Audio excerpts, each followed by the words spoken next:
भगवद्गीता अध्याय 1 श्लोक 39 आणि 40. आपणच आपल्या कुटुंबाचा नाश कसा करायचा हा प्रश्न अर्जुनाला सतावतो.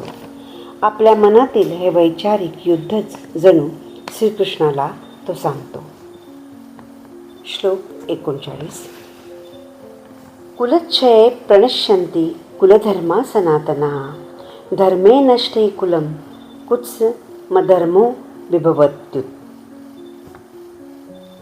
कुळनाशामुळे शाश्वत वंशपरंपरा नष्ट होते आणि त्यामुळे धर्म नष्ट झाल्याने संपूर्ण कुटुंब अधर्मी बनते.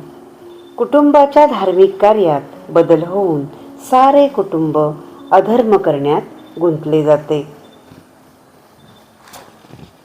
श्लोक क्रमांक 40.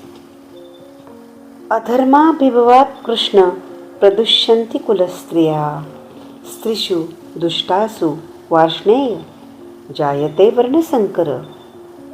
हे कृष्ण, जेव्हा कुलक्षय होऊन कुळात अधर्म बोकाळतो तेव्हा कुळातील स्त्रिया दूषित होतात, म्हणजेच वाईट वर्तन करतात. आणि जेव्हा घरातील स्त्रियांचे पतन होते, हे वृष्णीच्या वंशजा म्हणजेच हे श्रीकृष्ण, यामुळे दूषित झालेल्या स्त्रियांमुळे अवांछित संतती निर्माण होते. याचाच अर्थ कुलक्षयामुळे जीवनातील शांती समाधान नष्ट होते.